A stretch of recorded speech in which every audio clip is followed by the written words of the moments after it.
Thank you, Steve. I'm John Farrow. I'm privileged to be your worship associate today, together with Diane Reynolds. Today, we're going to talk and sing about hope. How hope is inspired by the beauty we find and create in this world. How hope is inspired by the grace we give and receive from each other. We're going to talk about the action of a cellist, Vedran Smailovic, during the siege of Sarajevo in the Bosnian War. Smailovic showed his community the virtues of courage, patience, faith, and love. But most of all, he gave his community hope. His example of hope in the face of uncertainty and adversity can light the way for us in the new year. So come, let us worship together.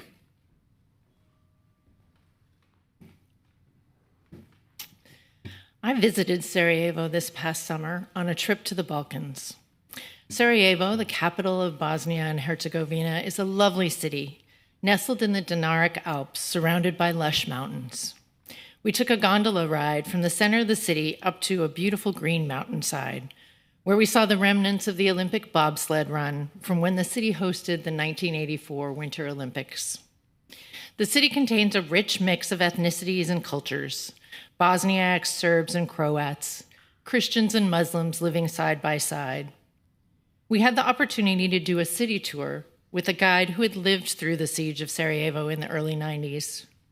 She told harrowing stories of experiencing the longest siege in recorded history, 1,425 days, 3 years and 11 months. She described how the population endured an average of 300 mortar shells per day and went long stretches with limited food, limited water, no energy for heat and light. Nearly 14,000 people died. In the midst of all that suffering, in stepped cellist Vedran Smailovic. Here's a description of Smailovic's actions by journalist Paul Sullivan.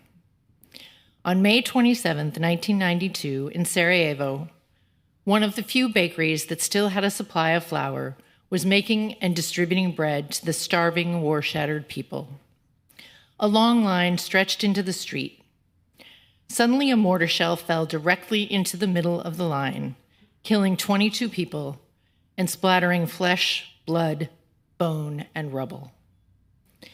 For each of the next 22 days, at 10 o'clock in the morning, at the time of the mortar attack, Vedran Smailovic put on his full formal concert attire, took up his cello, walked out of his apartment into the midst of the battle raging around him, placed a plastic chair beside the crater that the shell had made, and he played, in memory of the dead, Albinoni's Adagio in G minor, one of the most mournful and haunting pieces in the classical repertoire. He played to the abandoned streets, smashed trucks, and burning buildings, and to the terrified people who hid in the cellars while bombs dropped and bullets flew. With masonry exploding around him, he made his unimaginably courageous stand for human dignity, for those lost to war, for civilization, for compassion, and for peace. Though the shelling went on, he was never hurt. And there he played a mournful adagio every day for 22 days. Smailovic's act is a remarkable testament to courage, resilience, and the will to create something beautiful in the face of despair. When asked about his actions, Smailovic said, "You ask me, am I crazy for playing the cello in a war zone? Why don't you ask them if they're crazy for shelling Sarajevo?" Rather than despair at the suffering, he did what he does: create music. His defiance was not an act of war, but an act of beauty. It was the ultimate act of hope. Not everyone will brave the bullets of a war-torn street, but we are each capable of finding beauty and kindling hope. Dr. Brandon Vaidyanathan, director of the Institutional Flourishing Lab at the Catholic University of America, says, "Hope is not merely an optimistic outlook on the future. To hope is to trust in the promise of a good yet to come, even in the midst of uncertainty and adversity. Beauty is a foretaste of the promised good and a sign that hope is not in vain. Beauty, as the attractive power of being, draws us in, inviting us to gaze upon it and delight in it. This notion of beauty as a kernel of hope is not Pollyanna-ish. In fact, it's the opposite. Beauty creates hope in and of itself, but it also creates hope through the longing that experiencing beauty can inspire. Diane goes on to say, beauty wounds us, stirring within us a longing for the infinite. In this light, we see that beauty is not a fleeting distraction, but rather a signal that points beyond our self-enclosed worlds to something beyond. Beauty, like hope, is oriented towards the future. It can delight us through joy, pierce us through sorrow, and impel us to justice. When Smailevik played each day in the square, he expressed hope through the beauty of his music. And in turn, that music created a longing in those who heard it, a longing that may have transformed into motivation to keep striving in the face of pain and injustice. There's another dimension to beauty and hope. Diane goes on to say, not only does beauty wound us, but our woundedness can also generate beauty. The beauty of African American spirituals that evolved during the period of American slavery lies not merely in their beautiful harmonies, but in their expressions of longing and faith, rooted in their experiences of profound pain and injustice. Though the slaves' circumstances were dire, their music allowed them to voice and transform their pain. Songs like Swing Low, Sweet Chariot, and Wade in the Water transformed the grim reality of their lives into melodies of hope. He goes on, our sorrows and longings can thus be transformed into art, music, healing, innovation. Pain, if it goes untransformed, can fester into something we inflict on others through violence, abuse, and domination. But it can also turn us towards each other. It can prompt us to act out of solidarity and for justice, out of hope rather than despair. Active hope requires that we make ourselves vulnerable to the experiences of adversity, doubt, anxiety, servitude. These sorrows are hope's predicate conditions. Ignoring them through distraction or cynicism short circuits hope. We need to face the pain, and rather than fester in negativity, transform it. Turn towards each other.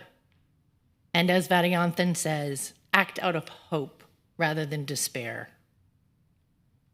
Beauty fuels grace that inspires hope. Hope that is active, transformative, and in community. Not blind optimism, the opposite of that.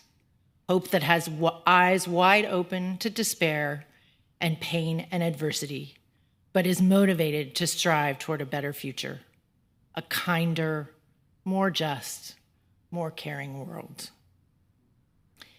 In the year ahead, may we experience the kind of beauty that inspires awe and leaves us wanting more. May we find resilience when we are wounded and turn that pain into some form of beauty.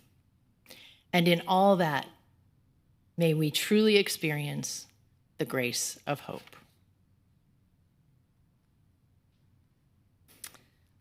We had originally planned for the congregation to sing Swing Low, Sweet Chariot now. Instead, Paula is now going to sing it solo.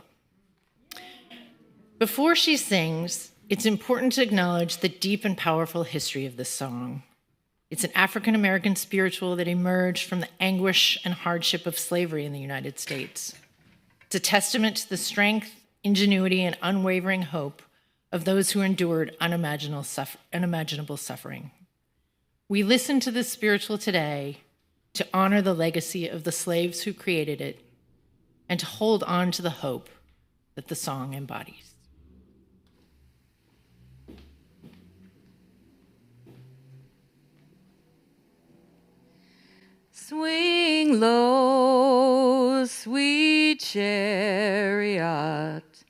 coming forth to carry me home.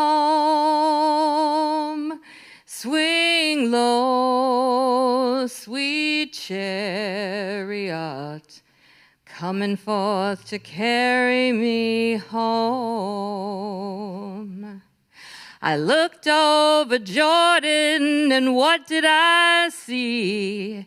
Coming forth to carry me home. A band of angels coming after me, coming forth to carry me home.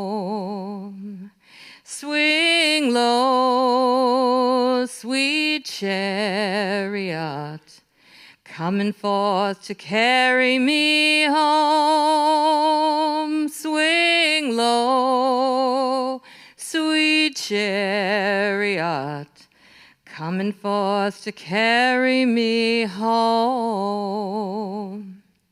If you get to heaven before I do, coming forth to carry me home. Tell all my friends I'm a-coming too, coming forth to carry me home. Swing low, sweet chariot, coming forth to carry me home. Swing low, sweet chariot, coming forth to carry me home. Sometimes I'm up and sometimes I'm down, coming forth to carry me home. But still my soul feels heavenly bound, coming forth to carry me home. Swing low, sweet chariot, coming forth to carry me home. A band of angels is coming after me, coming forth to carry me home.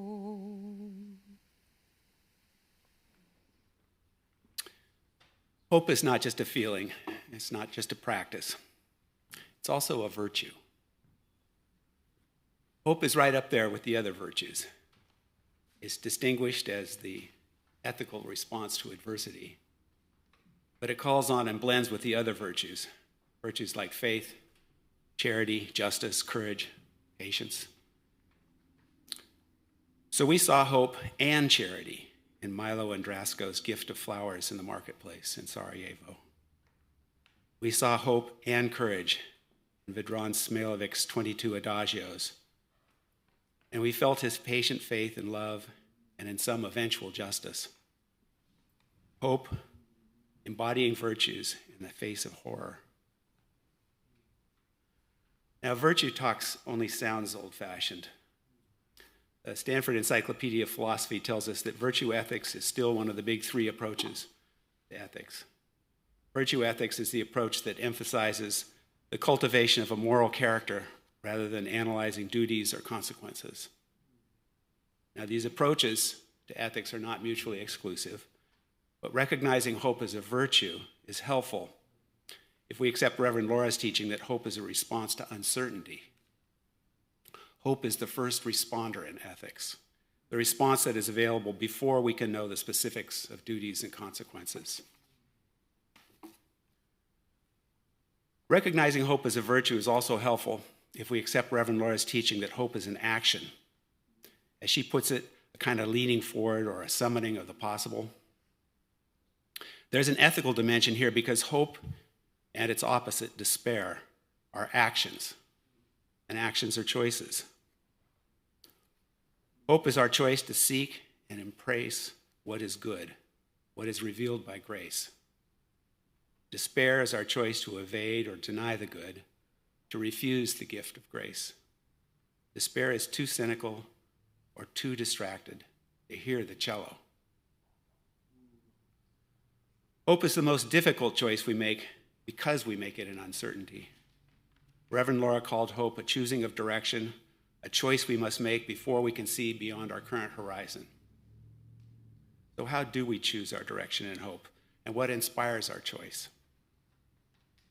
Dr. Lydia Dugdale draws on theologian Thomas Aquinas and secular philosopher Iris Murdoch to address these questions. She tells us that whether we are Aquinas or Murdoch, theists or humanists, two aspects of hope look the same to us. First, the object of hope is some notion of the good. Second, hope is inspired by grace. Now, even when we lack clarity about the good, even when we lack Aquinas' convenient set of commandments or his notion of God, hope is the action of drawing toward and seeking the good, however imperfectly we understand it. The tiny spark of our moral intuitions is sufficient foundation for what Murdoch calls the image of the good as a transcendent magnetic center, a realistic picture for us to use in our reflections on the moral life. Murdoch cannot tell us what the good is in general or in particular. Hope is a bootstrap operation. It's up to us in the here and now.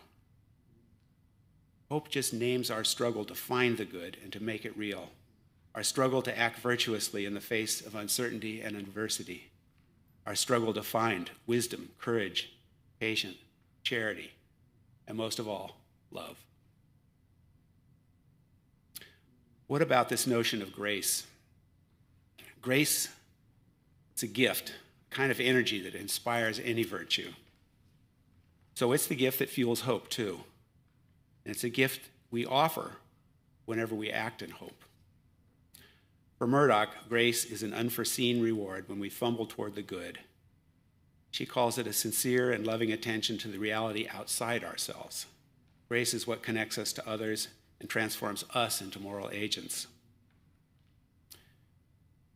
UU Reverend David Green from Texas explains that the humanist view of grace originated in the universalist tradition.